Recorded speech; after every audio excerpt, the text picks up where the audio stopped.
नमस्कार। किसी ने समय से पूछा कि तू किसका है, और समय ने मुस्कुराकर जवाब दिया, जो मेरी कद्र करता है मैं उसका हूं। ये तो बात सही है कि किसी को भी अगर सफलता लेना है तो उसे धैर्य बनाकर समय तो देना होगा। संघर्ष के दिनों में धैर्यवान बनना होगा। एक ऐसी ही शख्सियत जिन्होंने समय की पहचान की, समय रहते अपने आप को जाना और संघर्ष किया। मैं बात कर रहा हूं Ravi Prakash Yadav ji, public inter college Saganj प्रवक्ता पद पर कार्यरत हैं। बहुत बहुत धन्यवाद सर, जो आपने हमको अपना बहुमूल्य समय दिया। बहुत बहुत धन्यवाद आपका भी सर, जो हमें अपने स्टूडियो में आपने बुलाया। जी सर। सर, सबसे पहले बात की जो शुरुआत करते हैं आपके छात्र जीवन से। आपके छात्र जीवन में आपका संघर्ष कैसा रहा सर? थोड़ा हमारे व्यूअरों को बताने की कृपा करें आप। छात्र जीवन मेरा सामान्य सा ही छात्र जीवन रहा, और पढ़ाई लिखाई में मैं कोई बहुत मेधावी छात्र रहा नहीं, एक सामान्य स्टूडेंट रहा। और पहले के समय में ज़्यादा प्राइमरी विद्यालय हुआ करते थे, कॉन्वेंट की सुविधा इतनी उपलब्ध नहीं थी, तो सामान्य सी बात है कि जो भी मेरी शिक्षा दीक्षा रही, प्राइमरी पाठशाला अंबारी से हुई, बाकी की शिक्षा जनता इंटर कॉलेज अंबारी से हुई। उसके बाद आगे की पढ़ाई के लिए हम इलाहाबाद की तरफ रुख किए, और वहीं से फिर हम अपना तैयारी किए और तैयारी करते रहे। फिर अंत में ये रहा कि जिस सफलता के लिए हम प्रयास कर रहे थे, उस सफलता में हमने जी जान लगा के मेहनत किया और उस सफलता को प्राप्त किया। जी सर। सर, सबसे पहला प्रश्न तो ये बनता है, जब कोई संघर्ष स्टूडेंट जब संघर्ष करता है अपने संघर्ष के जीवन में, तो सफलता तो एकाएक मिल नहीं जाती, और उस दौरान सर बच्चे बड़ा डिप्रेशन में आ जाते हैं, तनाव में आ जाते हैं। अगर सर ऐसी कोई घटना घटती है कि एक प्रयास, दो प्रयास, तीन प्रयास में सफलता नहीं मिली, तो सर आपके राय से क्या करना चाहिए बच्चों को? देखिए, जहाँ तक रही सफलता ना मिलने की बात, चूँकि जब व्यक्ति तैयारी करता है प्रतियोगी परीक्षाओं के लिए जी, तो उसके सामने बहुत सारी समस्याएं आती हैं। जी, ठीक, लोगों के ताने भी सुनने पड़ते बहुत हैं, बहुत सर।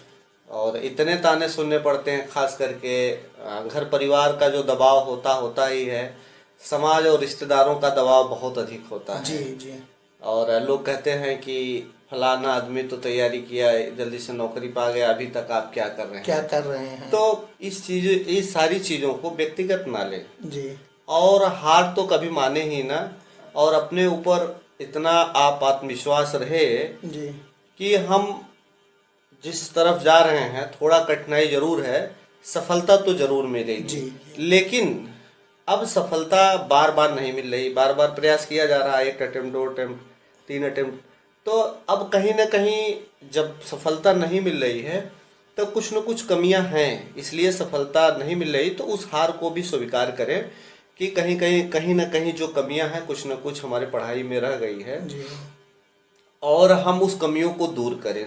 दूसरी चीज़, इतना आपके अंदर जुनून और जज्बात होना चाहिए कि जो काम आप कर रहे हैं उसके लिए आप बिल्कुल अनुशासित रहें, इतना अनुशासन में रहें कि हमारा मेन काम है पढ़ना। सफलता नहीं मिल रही है तो अपनी रणनीति जो आपकी पढ़ाई की है, उस रणनीति को और बेहतर करें, और अपने अंदर इतना आत्मविश्वास लाएं कि हमको ये करना है तो करना है, और अपने रणनीति में थोड़ा चेंजिंग लाएं। ठीक, अगर ज़्यादा मोबाइल चला रहे हैं तो सोशल मीडिया से दूर हो जाइए, आपका अपना एक प्रयोग होना चाहिए। ये सारी चीज़ों को जो है अपने जीवन में निरंतर धीरे धीरे जो है बेहतर करने का प्रयास करना चाहिए, और जिससे कि सफलता मिल सके। हाँ, एक बात और मैं कहना चाहता हूँ कि देखिए, पढ़ाई का अंतिम उद्देश्य ये नहीं है कि सिर्फ नौकरी पा जाना, नौकरी मिले सर। ठीक, करेक्ट सर। सिर्फ पढ़ाई का ये अंतिम उद्देश्य मान के चलेंगे कि सिर्फ नौकरी ही। हाँ, लेकिन चूंकि ग्रामीण परिवेश से जो जाता है तो नौकरी उसके लिए ज़्यादा महत्वपूर्ण है, क्योंकि एक चार्म है नौकरी का। ठीक, अगर नौकरी नहीं मिल रही है तो घबराए नहीं, आपके पास और भी बहुत सारे फील्ड हैं। देखिए, आप सफल बिजनेसमैन बन सकते हैं अगर आप बेहतर ढंग से पढ़ाई किए हैं। ठीक, आप बड़े वकील बन सकते हैं। बहुत सारे क्षेत्र पड़े हुए हैं कि जिसमें बेहतर करने के लिए बहुत सारे लोग नौकरी छोड़ के आए। जैसे दृष्टि आईएएस के जी सर। संस्थापक विकास दिव्यकीर्ति सर को देख लीजिए। कई उदाहरण हैं। बहुत सारे ऐसे उदाहरण हैं कि जिनको नौकरी नहीं मिली, वो आज अपने व्यक्तिगत जीवन में और समाज के लिए, देश के लिए बहुत कुछ कर रहे हैं। खान सर को देख लीजिए, जी नौकरी नहीं मिली है, लेकिन आज पूरा इंडिया क्या, लगभग एशिया के, मुझे लगते है कि जो हिंदी भाषी क्षेत्र, हिंदी भाषा को थोड़ा समझने वाले लोग हैं, खान सर को बहुत बेहतर जानते हैं। विकास दिव्यकीर्ति सर को बहुत ऐसे उदाहरण पड़े हैं। तो ये मैं बार बार कह रहा हूँ, प्रतियोगी छात्र हों चाहे हाई स्कूल इंटर के छात्र हैं, आप पढ़ाई लिखाई इतने बेहतर ढंग से कीजिए कि आप जिस भी क्षेत्र में जाए उस क्षेत्र में आप बेहतर करें, देश और समाज के लिए आप उन्नति का मार्ग प्रशस्त करेंगे। अच्छा सर, एक बात है कि लोग आज डिजिटल प्लेटफॉर्म के तहत ऑनलाइन क्लासेस पे ज़्यादा ध्यान दे रहे हैं, और आपके समय में जब संघर्ष का समय था सर, आपका तो शायद उस समय डिजिटल प्लेटफॉर्म था नहीं, मोबाइल सिस्टम था नहीं, फिर भी लोग नौकरी पा रहे थे, और आज इतनी व्यवस्था। तो सर ये ऑफलाइन और ऑनलाइन में बेहतर क्या है और दोनों में अंतर क्या है सर? देखिए, ऑनलाइन प्लेटफॉर्म अभी हाल ही के दिनों से ज़्यादा प्रचलन में रहा है, खास करके जब कोरोना काल आया। जी जी। तो ऑनलाइन प्लेटफॉर्म ही बेहतर था, आज भी है। उसमें समय का कोई बाउंडेशन नहीं है। उस पर रिकॉर्डेड लेक्चर होते हैं, पीडीएफ फाइल होती है। लेकिन अगर हम ऑनलाइन और ऑफलाइन की तुलना करें तो मेरा ये व्यक्तिगत दृष्टिकोण है, तो मेरे नज़र में ऑफलाइन ज़्यादा बेहतर है। बेहतर होगा। उसके कई सारे एग्जाम्पल मैं दे सकता हूँ। जैसे कि मान लीजिए, अगर छात्र ऑनलाइन पढ़ाई कर रहा है तो उसमें एकाग्रता की बहुत कमी है। जी ठीक, एकाग्रता की कमी है। लेकिन अगर वो ऑफलाइन में जी जब एक क्लासरूम में बैठेगा तो एकाग्र होगा। ठीक, उसके तमाम साथी भी होंगे जो क्लासरूम में बैठेंगे, और जो शिक्षक होगा पढ़ाने वाला, उससे वो संवाद स्थापित करने में कनेक्ट रहेगा, संवाद स्थापित करने में ज़्यादा अच्छा रहेगा। बहुत सारे सवाल, बहुत सारे प्रश्न ऐसे हैं कि जो हम ऑनलाइन में नहीं पूछ पाते, ऑफलाइन में हम बेहिचक जो है टीचर से पूछ सकते हैं और हमको संतुष्ट कर सकते हैं। रही बात इसमें एक चीज़ और जोड़ने की, आप जब एक क्लासरूम में बैठेंगे, जाहिर सी बात है, अगर ऑफलाइन हम क्लास ले रहे हैं, प्रतियोगी परीक्षाओं की तैयारी कर रहे हैं, तो 50-60 बच्चों का, 100 बच्चों का बैच ग्रुप होगा, बैच होगा, बैठेंगे, तो हम बहुत सारी चीज़ें उन बच्चों से भी सीखेंगे। हम उसमें अपना आकलन करेंगे कि हम किस स्थिति में हैं। हर महीने टेस्ट हो रहा है, तो टेस्ट में हमारी क्या स्थिति है, क्या हम प्रोग्रेस कर रहे हैं, हमें अभी कितना मेहनत करना चाहिए, और चर्चा पर चर्चा तमाम समसामयिक मुद्दों पे अपने साथियों से करने का मौका वहाँ पे मिलता है। तो वहाँ पे अनुशासन और एकाग्रता और संवाद ये ऑफलाइन में बेहतर मुझे लगता है। जी सर, एक आंकड़ा है मेरे पास। मोबाइल से पढ़ने वाली जितने भी छात्र हैं, खासतौर से अपने दर्शकों को बताना चाहूँ, एक सर्वे के अनुसार मोबाइल पे ज़्यादा समय देने से एक प्रकार की बीमारी पाई गई है जिसका नाम है मोबाइल सिंड्रोम। जी, जिसके लक्षण हैं नींद की समस्या, तनाव में रहना, अकेलापन महसूस करना, मोटापा। तो सर क्या ये बात सही है कि ज़्यादा देर तक जो मोबाइल पर रहते हैं ये मोबाइल सिंड्रोम नाम की बीमारी से ग्रसित हो जाते हैं? बिल्कुल, चूँकि जान ही रहे हैं, मोबाइल जो है एक प्रकार से जितना जीवन हमारा आसान बनाया है जी, उससे ज़्यादा कठिन जो है, उससे ज़्यादा कठिन लोग हो गए हैं, क्योंकि मोबाइल से आंख खराब हो रही है। लोग जो आप बताएं, सिंड्रोम नाम की बीमारी हो रही है, बेचैनी हो रही है, उलझन हो रहा है।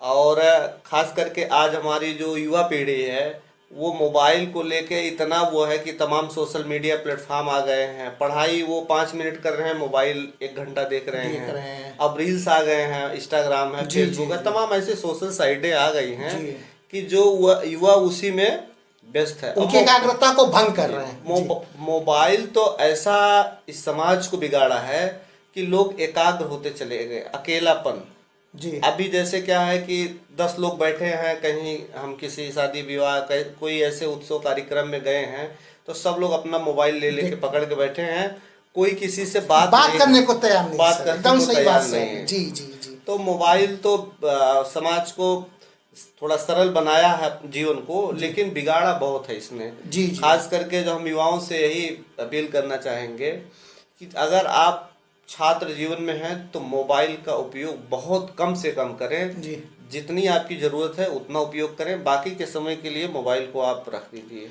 यानी कहने का मतलब सर, ऑफलाइन स्टडी सबसे बेहतर स्टडी है। जी, मेरे दृष्टिकोण से सबसे बेहतर स्टडी है, क्योंकि अब मैं कई सारे एग्जाम्पल आपको बता ही दिया। जी जी और हम लोग भी उस समय ऑफलाइन ही थे, जी। तो ऑफलाइन जरिए मेरे नज़र में बहुत बेहतर है।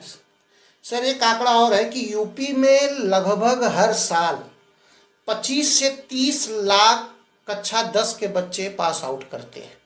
उसी तरह 12th, बीए, बीएससी। तो बेरोजगारी की समस्या सर ये जनसंख्या तो नहीं है कहीं, या हमारे पास अवसर नहीं है? नहीं, देखिए, जनसंख्या एक बड़ा कारण है जी इस भारत देश के लिए, जी क्योंकि जनसंख्या नियंत्रण पे कोई कानून है नहीं। जी। और जनसंख्या की वजह से तो बेरोजगारी दर बहुत बढ़ी बढ़ है। गई सर। दूसरी चीज, हमारा युवा भी इसमें जिम्मेदार है। जी अब देखेंगे हम इंटर कर लिए, बीए कर लिए, एमए कर लिए, या एमकॉम, बीएससी, जो भी जी एमएससी कर लिए, उसके बाद क्या है कि जब ये डिग्रियां कंप्लीट कर लेते हैं तो भी बेरोजगारी की श्रेणी में आ जाते आ हैं। जाते हैं। अवसर बहुत है नहीं, सरकार के पास जी, जी। सीमित संसाधन है, और यह सिर्फ डिग्रियां लेके घूम रहे हैं। जी ठीक। और जो करना चाहिए वो हमारा युवा बिल्कुल नहीं कर रहा है। भारत का 10% ही युवा सचेत है, बाकी 90% युवा क्या है आप कि स्किल की बात कर रहे हैं सर, कौशल की? जी, कौशल अच्छा। की बात कर रहे हैं जी, कि जी। अब वो क्या है कि बीए में कर लिया है, जी। ऐसे घूम रहा है, कहीं फार्म भर दिया, कोई कुछ कर दिया।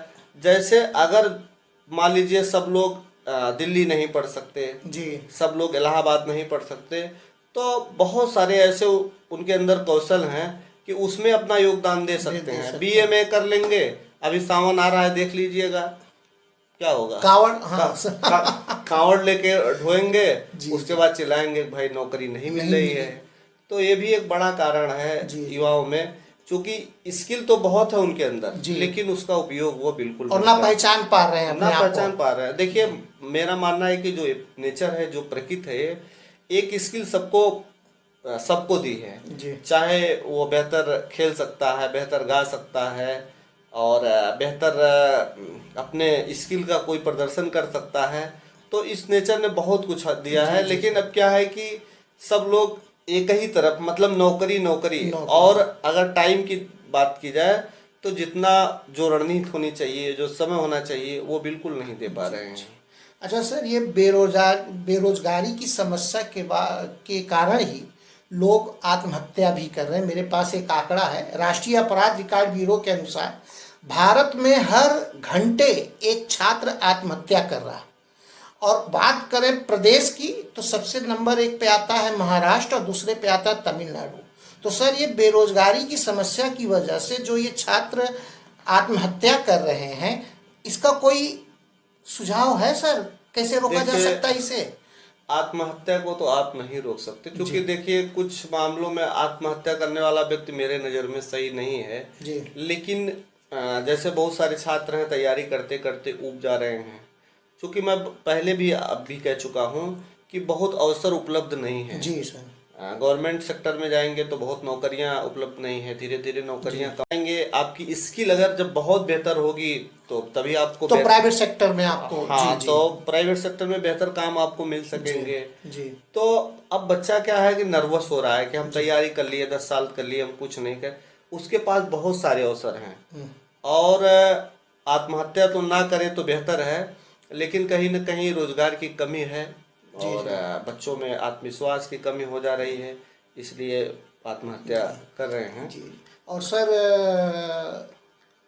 एक बात समझ में आती है कि ये आत्महत्या के पीछे कहीं ना कहीं गार्जियन और पड़ोस और समाज के लोग का भी योगदान है सर। बिल्कुल। देखिए, जिस तरह से ताना देखिए, बच्चों को देते जी सही अब सही मुद्दे पे आए हैं जी कि जो जो परिवार है, जी परिवार इतना दबाव बना दे रहा है बच्चों के ऊपर जी कि उनका बच्चा तो टॉप कर दिया, उनका बच्चा ऐसे कर दिया, उनका बच्चा वैसे कर दिया, तो बच्चा क्या है, घबरा रहा है। जी समाज भी उसको जीने नहीं दे रहा है।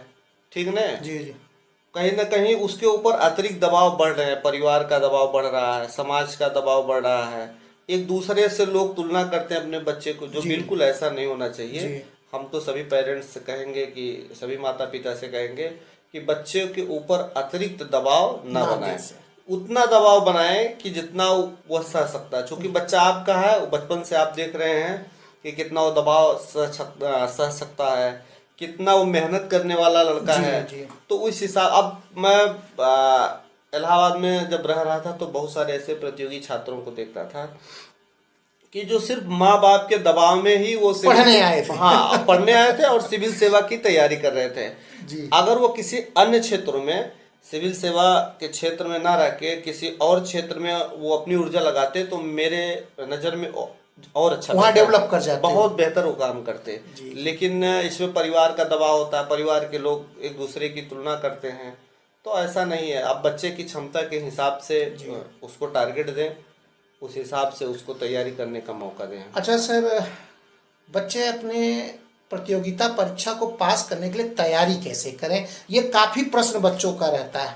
नोट्स खरीद लेते हैं, बुक्स खरीद लेते हैं, 12-12 घंटा लाइब्रेरी में रहते हैं, लेकिन जब उनको परिणाम के रूप में अपनी सफलता को लेना होता है तो 0/0। ऐसा क्यों सर?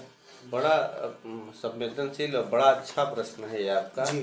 क्योंकि इस पे बहुत सारे मुझको भी मैसेज और फोन आते हैं। जी। जी। देखिए क्या है कि प्रतियोगी परीक्षा तैयारी करते समय सबसे पहले तो आपको अनुशासन में रहना होगा। जी। पहला जो पॉइंट है, पहला। अनुशासन में रहना होगा। आप रणनीति बनाकर चलें जी। कि हम किस तरीके से पढ़ाई करेंगे, कैसे अपने पढ़ाई में नए नए प्रयोग कर सकते हैं। आपके अंदर देखिए आत्मविश्वास की ऊर्जा इतनी भरी होनी चाहिए कि आपको कोई डिगा ना पाए। जैसे कहे ताने की बात नहीं कि जी। समाज जी। ताना हाँ। मार रहा है, परिवार ताना मार रहा है, जी। जी। कोई ताना वाना की बात नहीं, इग्नोर कर दें, ताना इग्नोर कर देना। जी। जी। कबीरदास का एक दोहा है ना कि जो है निंदक नियरे राखिए आंगन कुटी छवा। जी। जी। यानी कि निंदक को ये मान के चलो कि जो आपकी निंदा कर रहे हैं, जो आपको ताने मार रहे हैं, तो कबीरदास जी वही कह रहे हैं ना कि निंदक नियरे राखिए आंगन कुटी छवा। यानी कि निंदक को अपने पास इतना रख लीजिए, पड़ोसी बना के रखिए, पड़ोसी बना के अपने घर में बैठा लीजिए, ठीक ना। तो इस तरीके से आपके मन में भाव होना चाहिए कि हमको निंदा से कोई फर्क नहीं पड़ना, कोई फर्क नहीं, हम जी। निंदा से नहीं डरेंगे। आपके अंदर आत्मविश्वास होना चाहिए कि हम ये काम को करेंगे। दूसरी चीज, अपने पढ़ाई में एक नया प्रयोग होना चाहिए जी। क्योंकि किताबें वही सब पढ़ रहे हैं, मार्केट में अवेलेबल हर जगह सब वही है। जो आईएएस स्टाफ कर रहा है, जो पीसीएस स्टाफ कर रहा है, जो लेक्चरर बन रहा है, किताबें सबके सिलेबस के हिसाब से सब वही है, ठीक ना।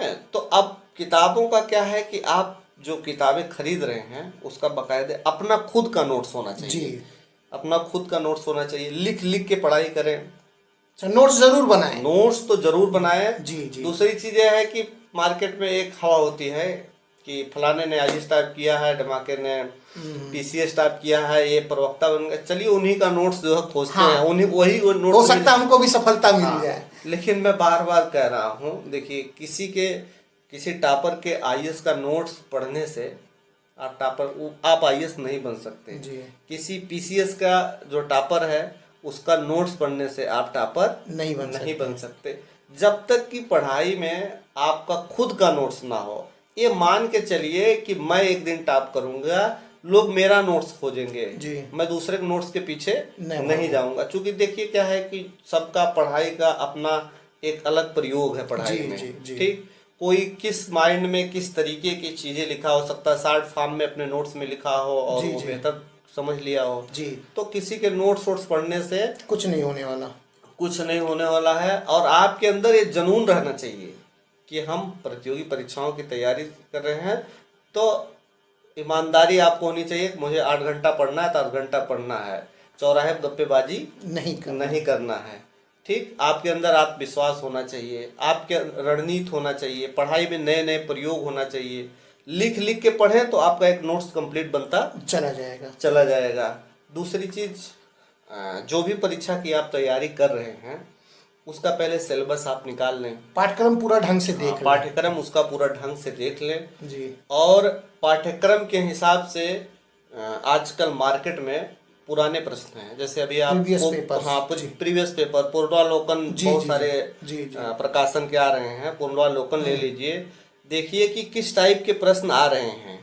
क्योंकि जब तक आप प्रश्न की प्रवृत्ति को नहीं पकड़ेंगे, प्रश्न क्या आ रहा है, कैसे आ रहा है, तब तक आप सफलता नहीं पाएंगे। नहीं पा सकते। प्रश्न जब पुराने प्रश्न आप हल करेंगे, जी। लगभग 50% प्रश्न रिपीटेड उसी के इर्द गिर्द जो है जी, जी, आपको परीक्षा में मिल जाते हैं। जी। और वहाँ देखिए कि प्रश्न यहाँ से बार बार पूछा जा रहा है, तो उसके आगे और क्या पूछा जा सकता है, जी। उसके पीछे और क्या पूछा जा सकता है। जी, जी। ठीक, अपना नोट्स उसमें बनाएं, जो चैप्टर है उस चैप्टर में नोट्स बनाने के बाद पूछे गए प्रश्न को लिख लीजिए कि इतना प्रश्न इस चैप्टर से पूछा गया। जी। उससे रिलेटेड आप 10, 20, 50 प्रश्न अपने मन से बना सकते हैं कि ये परीक्षा में पूछे जा सकते हैं।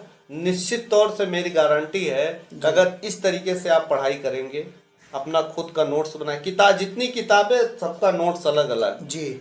और जय बार पढ़ेंगे तय बार आप नोट्स बनाइए और लिख लिख के पढ़िए। जितना आप लिख लिख के पढ़ेंगे उतना ही आपकी स्किल में जो है निखार आता चला जाएगा।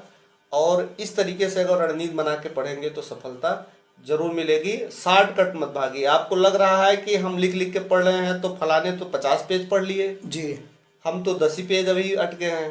तो ये मेरा दृष्टिकोण है कि आपका 10 पेज वो बहुत बेहतर है 50 पेज से, क्योंकि आपने बकायदा नोट्स बनाया, उठाएंगे आपको जल्दी से समझ में आ जाएगा। अच्छा सर, बहुत बढ़िया बात आपने बताई। और जितने मेरे दर्शक, ज़्यादातर स्टूडेंट्स, इस बात का विशेष ध्यान दीजिएगा आप लोग। अब बात करते हैं सर, वर्तमान में जो ये सरकार चल रही है, शिक्षा नीति को लेकर कितनी जागरूक है सर, और आपके हिसाब से इसमें क्या और सुधार की जरूरत है?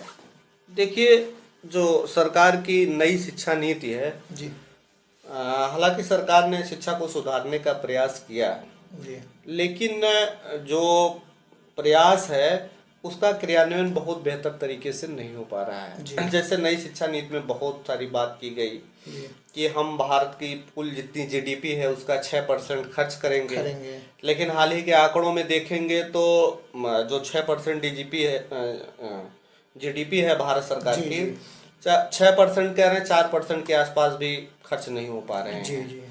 सरकार ई लर्निंग की बात कर रही है, स्मार्ट क्लास बनाने की बात कर रही है और ऑनलाइन क्लासों पे बहुत फोकस है। तो कहीं ना कहीं डिजिटलीकरण भारत सरकार नई शिक्षा नीति को लाकर करने का प्रयास कर रही है, लेकिन इसका क्रियान्वयन ठीक तरीके से नहीं हो पा रहा है। अब जैसे क्या है कि अब देखेंगे तो जो इंटरनेट की व्यवस्था की बात सरकार कर रही है, ठीक, स्मार्ट क्लास बनाने की बात कर रही है, लेकिन अब भी आंकड़ा आप उठा के देखिए, भारत के 50% स्कूलों में बिजली नहीं है, बिजली कनेक्शन नहीं है सर। बिजली कनेक्शन नहीं है। अभी आंकड़ा हाल ही उठा के देखिए, 50% ऐसे विद्यालय हैं कि जहां बिजली नहीं है, इंटरनेट नहीं है, लैब नहीं है। तो हम कैसे जो है नई शिक्षा नीति को बेहतर माने, चूंकि जब तक जो मूलभूत जो सुविधा है, जैसे बिजली है, इंटरनेट है, लैब है, जब तक ये सारी चीजें नहीं रहेंगी तब तक शिक्षा व्यवस्था बेहतर नहीं हो सकती। अब मोदी जी का तो नारा डिजिटल इंडिया, डिजिटल इंडिया। अब मोदी जी तो भाई देखिए, मोदी जी हैं, देश के प्रधानमंत्री हैं। जी जी। अब कहने के लिए तो बहुत कुछ है, लेकिन अगर सरकार तक मेरी बात जाती है तो इसमें सुधार करने की जरूरत है कि जहाँ बिजली नहीं, बिजली पहुँचाई जाए, जहाँ इंटरनेट नहीं है, जहाँ आपका जो है लैब नहीं है, जहाँ अभी किताबें पहुँच नहीं पा रही हैं। अभी क्लास 6-8 की बात है कि बहुत सारे विद्यालय में किताब उपलब्ध नहीं हो पा रही है। तो पहले में जो हमारी बुनियादी चीजें हैं उस पे सरकार विशेष ध्यान दे। जी सर, जी। तो ये सारी चीजें। दूसरी चीज, नई शिक्षा नीति में एक चीज और आया है कि राजनीतिकरण से जो हमारा एनसीईआरटी है, जो अब चूंकि हर विद्यालयों में एनसीईआरटी की किताबें चल रही हैं, तो एनसीईआरटी के जो चेयरमैन हैं, जो मेंबर हैं, कहीं ना कहीं राजनीतिक एजेंडे से भी वो प्रभावित हो जा रहे हैं। चूंकि अब देखेंगे तो अभी हाल ही में, चूंकि मैं इंटर कॉलेज में पढ़ाता हूँ, तो कक्षा 10 और कक्षा 12 की किताबों में जो मुगल इतिहास है उसको हटा दिया गया। जो देश में बड़े बड़े दंगे हुए उसको उसको भी सिलेबस से हटा दिया गया। उसके परिणाम क्या हुए, उसके निष्कर्ष क्या हुए, तो ये जब तक चीज़ें, अब इतिहास को आप हटा देंगे, अब ये सब सारी चीज़ों को जब आप हटा रहे हैं तो निश्चित कहीं ना कहीं आप एक राजनीतिक एजेंडे से जी प्रभावित जी लोग एनसीईआरटी के मेंबर बने हैं, अध्यक्ष बने हैं, जी तो ये चीज़ें नहीं हो सकती। जब तक हम इतिहास को नहीं जानेंगे तब तक हम अपने देश को नई दिशा और दशा नहीं दे पाएंगे। जी सर। सर एक आखिरी सवाल, क्या स्टूडेंट्स को और टीचर को राजनीति करना चाहिए? देखिए, राजनीति करना और राजनीति में रुचि लेना थोड़ा अंतर है। जी मैं तो कहूँगा कि बिल्कुल लेना चाहिए, चाहे स्टूडेंट हो जी चाहे टीचर हो, उसको बिल्कुल रुचि लेनी चाहिए। और मैं अपने देश के युवाओं से कह रहा हूँ कि जी रुचि नहीं, बल्कि सक्रियता से इसमें भागीदारी उनकी होनी चाहिए। अच्छा सर। क्योंकि अगर राजनीति में नए लोग नहीं आएंगे तो राजनीति क्या होगी, पुराने लोग ही फैसले लेते चले चले जाएंगे। जाएंगे। डॉक्टर एपीजे अब्दुल कलाम साहब कहते हैं ना कि अगर राजनीति में नए लोग नहीं आएंगे तो पुराने और बेकार लोग ही राज करेंगे और पुराने फैसले ही लिए जाएंगे जो देश हित के लिए बेहतर नहीं होगा। नहीं है। क्योंकि आज देखेंगे जो हमारा युवा है, युवाओं के पास नए विचार हैं, नई ऊर्जा है, ईमानदारी है उनके अंदर, और जब वो राजनीति में आएंगे तो भारत की जो पॉलिटिक्स है वो और बेहतर होगी और अच्छी होगी। मैं इसलिए बार बार कह रहा हूँ कि अभी पीछे अगर हम जाएंगे, अभी जितनी बातें हुई हैं, देखिए हर युवा नौकरी पा नहीं सकता। जी जी तो अगर वो पढ़ाई लिखाई बेहतर ढंग से किया, राजनीति में इंटरेस्ट ले रहा है, तो बेहतर पॉलिटिशियन भी हो सकता है। और आ रहे हैं। जी जी अभी आप देख लीजिए बहुत सारे युवा विधायक, जी, बहुत सारे युवा सांसद, ग्राम स्तर पे देख लीजिए हमारे बहुत सारे युवा ग्राम प्रधान बने हैं, प्रधान हुए हैं, जिला पंचायत सदस्य हुए जी, हैं, जी। जो अपने समाज और अपने क्षेत्र के लिए बेहतर काम कर रहे हैं। तो राजनीति में तो युवाओं को बिल्कुल एकदम सक्रियता से भागीदारी लेनी चाहिए, और जब तक सक्रियता से भागीदारी ये नहीं लेंगे तब तक पुराने लोग राज करेंगे। अब सर हमारे व्यूअर्स और हमारे स्टूडेंट्स को आप क्या संदेश देना चाहेंगे? अब देखिए, हम तो यही कहना चाहते हैं, चूँकि जो एक कार्यक्रम, जो एक विषय रखा गया है, जी सर। ये विद्यार्थियों से जुड़ा जो है विषय है, तो हम यही कहेंगे कि आप जो भी तैयारी कर रहे हैं, जिस चीज़ की तैयारी कर रहे हैं, चाहे आप primary TET, super TET, TGT, PGT, IAS, PCS, ठीक, तो बहुत सारे प्लेटफार्म में किसी की भी तैयारी आप कर रहे हैं, तो सबसे पहला काम क्या है कि अब दौर बदल चुका है। देखिए, दौर इसलिए बदला है कि आप जिस क्षेत्र में जाना चाह रहे हैं, आप टारगेट फिक्स करिए कि हमको हमको अगर इंटर कॉलेज का अध्यापक बनना है, प्रवक्ता बनना है, तो हम उसमें 2 साल उसमें टाइम फिक्स करके चलें कि हम इतना इतना टाइम इसको देंगे और इतनी में सारी चीज़ों को तैयार करेंगे। चूँकि अब पैटर्न बदल चुका है हमारा, हम ग्रामीण परिवेश से आने वाले लोग हैं। हम क्या है कि हम गए बीए में तक हमको पता ही नहीं कि हमको क्या बनना है, क्या करना है, लक्ष्य का पता ही नहीं, लक्ष्य का पता ही नहीं है। लक्ष्य आप बिल्कुल निर्धारित करिए। जब तक आप लक्ष्य नहीं निर्धारित करेंगे, टाइम नहीं फिक्स करेंगे, तब तक सफलता बहुत मुश्किल है। क्योंकि ग्रामीण परिवेश से जब बच्चे जाते हैं तो टीजीटी पीजीटी का भी फॉर्म डालते हैं, आईएएस पीसीएस का भी फॉर्म भरते हैं, लेखपाल, दरोगा, सेक्रेटरी, सारे फॉर्म भरते रहते हैं और अंत में सफलता उनको कहीं मिलती नहीं है। जीएस पढ़ना है तो आप टारगेट फिक्स करके चलिए कि हमको 6 महीना जीएस पढ़ना है, इतने टाइम तक सब्जेक्ट पढ़ना है।